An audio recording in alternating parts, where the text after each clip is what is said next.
Hooty hoo, all my stock market gamblers. Welcome today. I'm Tall Mike. So glad you're here. What do we got going on? Well, today is nvidia, right? Nvidia is going to report earnings. Maybe by the time you're watching this, they already reported earnings. But nvidia is going to dictate which direction the market moves. If nvidia's got good earnings, going to move higher. Bad earnings, lower. How is it that just one stock controls the whole stock market? You see, it's very narrow, the number of stocks that control the market. The Magnificent Seven down to about the Magnificent Two. Very narrow, right? And what that does is cause a lot of volatility, right? So if they report good numbers, you're going to see the spike up. Bad numbers, you're going to see the spike down. So volatility and very narrow as to the number of stocks that are controlling the market, right? So this is more of what I would call close to the top. Not yet, not yet. We got the Dow. The Dow hit a new record, right? And now the S&P, that's got to hit a new record. Will the NASDAQ hit a new record? Well, I guess that really depends on nvidia, but my guess is no, the NASDAQ is not going to hit a new record, even if nvidia has good earnings. But that's just my take. So what do we got? Well, you got to look at the junk. The junk bonds determine which direction the market will go. And the junk bonds are still moving upwards, right? They want to push this market higher. They want to push it higher. Now, will there be another down leg? Yes, there's going to be another down leg. The market's not going to go straight up forever. But if the HYG, which is the junk bonds, if that starts to lead the way lower, that could be a big, big problem for this market. This market is now back in an overbought condition and will probably have a leg lower. Now, okay, let's talk about the Federal Reserve. Okay, so the Fed, now they just crack me up. I mean, they crack me up. They're going to lower rates, right? September, everybody knows, is it going to be a quarter point or a half a point? Doesn't really matter, does it? I mean, is it going to make that much difference? But the Fed's so funny. You see, they're sitting there like taking this victory lap, right? They think they've conquered inflation. We did it. It was up at 9. Now it's down to 3. 9 to 3. That's what they're telling you. That's not the true story. True story is we're still up around 8 to 10% if you measure it the way they did back in the 80s. But they want you to believe the reason that they're pivoting is because we beat inflation. You haven't won yet. Believe me. Look, here's what people think. People think that they beat inflation, that prices are going to start to come down. No, prices are outrageously high, and they're going to continue to go higher at a slower pace. That is not beating inflation. Inflation's still here. Prices are still going higher. Now, look at the price of houses, right? Went up 40% since the pandemic. People cannot afford to buy a house. That's why the housing market's locked up. Rents, what they do? They went up, right? 30, 40% higher. People cannot afford their rent. What groceries do? Up about 50%. 50% just in the last 4 years. Isn't that crazy? How do people afford to eat? Well, they're having a problem with this. So the Fed taking this victory lap, saying that they beat inflation, I just don't get it. Look, here's what's going to happen. The Fed's going to cut rates, and yeah, maybe they cut a half a point. Maybe they bring the rate all the way back down to 0. What's that going to do? Going to send prices much higher, going to send that inflation number much higher. But what they're doing is they're not only cutting rates, they continue to print money, right? Continue to print money. $1 trillion every 100 days. $1 trillion every 100 days. $1 trillion that we don't have. So we go farther into debt, right? And then they're going to cut rates maybe all the way back to 0. This is going to send inflation skyrocketing. They have won nothing. They're taking this victory lap. But let's talk about the real reason the Fed is cutting rates. Well, obviously they see something. They see something really bad. They see that we've been in a recession for over a year now. Probably going to head to a Great Depression. They don't want that on their hands, so they're going to lower rates. Look, they're trying to save the banking system. The banks are going to fall over, right? The banks are going to fall over if they don't lower the rates. The balance sheets of the banks look horrendous. They're all insolvent. They don't have your money. But what they're holding on their balance sheet is they're holding commercial paper, commercial real estate dropping about 60 to 80%, depending on the area you're in.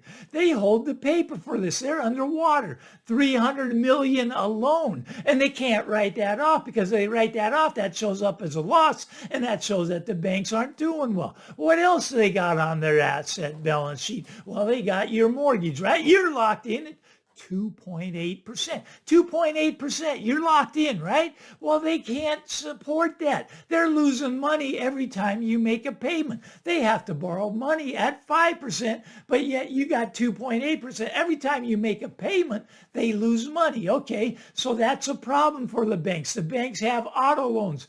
Auto loans are becoming delinquent, 8, 9, 10%, not paying. What else do they got? Credit cards. Everybody's living on a credit card. Why? Because they don't have any money, right? So they're living on the credit card. Well, what's happening? They can't afford to pay the credit card. More delinquencies, right? So their banking system is about ready to topple over. But who else do they got to save? The Fed has to save the government. You see, they say they're independent from the government. They're locked together with the government. They got to go to the White House 4 times a year, have meetings with them. Well, what should we do? What should we do? They're not independent. Look, they have to save the government. Somebody's got to save the government, right? 25% of every dollar the government collects in taxes, what does it do? Goes to pay the interest on the debt. Does not go to pay the debt, goes to pay the interest on the debt. So 25% of all the tax revenue goes to pay the interest. Okay, what's that going to do? In the next year, that's going to increase to 50%. 50%. Every dollar you pay, 50 cents goes just to pay the interest. They don't have any money left to run the government. So what do? They print the money, print the money, print the money. They're going to print 10, 20, 30 trillion dollars. Why? Because they have to. They cannot survive. So the reason for the Fed pivoting is not that they've conquered inflation. It's that they see a recession. What happens in the recession? Job losses. They're seeing job losses just pile on, pile on, pile on. They tell you 4% unemployment. I'm telling you, that's probably closer to 15% right now. But even if you take the numbers that they're using, it's going to become north of 6%, 4% to 6%. This is headed to the depression level numbers. We're already at 15% if you just count the people that aren't working now. They don't count it that way. They do their own math, right? They create 800,000 jobs. Oh, those didn't really exist. We'll take those off. They tell you inflation is 3%. Oh, it's really at 8%? And we're going to cut rates and we're going to print money? Look at this. This economy is in a lot of trouble. But here's the thing. Okay, let me talk to you a little bit here. Okay, so this economy, right? It's a 2-tier economy. It works really great if you're wealthy. If you're wealthy, you're doing really, really well. Why? Why are you doing well? Well, because you own houses, you own assets, you own stocks, you own everything. All the assets are going up. So you're getting rich, right? You're getting rich. The billionaires, they doubled, tripled their money just since the pandemic. Why? Because we printed so much money and everything explodes. The asset bubble explodes. The wealthy get really rich. But who are they getting rich at the expense of? They're getting rich at the expense of the poor, right? The poor and the middle class, because we don't have the big assets they have. We have little assets, right? And those aren't going up quick enough to protect us. Some of us don't have any assets. 50% of the American population, they don't own any stocks. So if the stock market's at a record high, it doesn't do anything to the bottom half, right? The bottom half are getting decimated. They're in a lot of trouble. I feel sorry for these people. I really do. They look at the price of food. They can't afford to eat. They can't put gas in their car to get to work. Look, I have a lot of friends. Now, don't get me wrong. I have some very wealthy friends worth 50 million, 100 million, and they're doing real well. And then I have some friends, they're homeless, right? But they have jobs. They're homeless, but they have jobs. One works for Tesla. He has to live in a campground. He can't afford to live indoors. He camps jumps out of his car in the campground. That's his home. And then he goes into work at Tesla because that's, he doesn't make enough to live indoors. That's how sad the situation has become. I have other ones, they get campers. They're just homeless people, but these are working people. These are not lazy people. They work harder than these rich people who just watch their assets grow and grow and grow and grow and grow. And why is this? You see now, Kamala, I just don't get her, right? She'll tell you that the cause of inflation is all these corporations. They're price gouging you. She doesn't have a clue. Obviously, she never took an economics class. The reason we have inflation is because you're printing $1 trillion every 100 days. The reason we're going to get more inflation is because you're convinced the Fed that they got to start to lower rates because you got to have support. Look, that's not where inflation comes from, Kamala. Not price gouging. Price gouging they're not gouging. Look at grocery stores aren't gouging. Groceries up 50% and the grocery store works on a 2% margin. I don't think they're responsible for the 50%, Kamala. That's not where the problem is. The problem is you got to stop printing money. Now, here's what we got to do. A lot of people say I just come on here and I just rant and rave, tell you all about the problem. Well, I'm going to tell you we got to fix this problem. Me and you, we got to get together. We got to fix it. What we got to do? Got to defund the government. We got to defund them. Look at everybody got this big election coming now, right? Trump, Kamala, big election, right? Look at the government is not the answer. The government is the problem. We have to defund the government no matter who gets in office. Now, Kamala, she wants to go socialism, right? We don't want socialism in this country. I know a lot of you do because you don't want to go out and work at opportunities that are going to be out there. And the ones that are out there, you can work at them now. You want everybody gets a trophy. It doesn't mean to be that way. That's not the way it's meant to be. You're supposed to have the same opportunities, everybody. But not everybody's a winner. The winners are the ones that work hard when the opportunities are there. But we got a government that's just stifling this economy.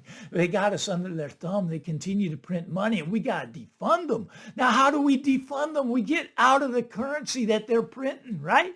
To get out of their fiat system, you get into the coin of the realm. You buy dimes, quarters, half dollars, dollars, all before 1964, right? Or you go out and buy the modern American silver eagles. That's the coin of the realm. If you get out of their dollar system, they cannot continue to print it because it won't mean anything. It'll make all your assets go up. Look at I'm not wealthy by any means of the word, but the reason I'm doing well, I'll tell you the reason. I started buying gold way back when it was 300 an ounce. People were laughing at me. I kept buying it when it was 800. I kept buying it when it's 1200. And I keep buying it even now today at 2500. It's dirt cheap. Look I'll tell you right now up front, if Kamala wins presidency, gold will be over $10,000 by the time her term's up. You can almost take that to the bank. I mean, Kamala's going to just print the money, print the money.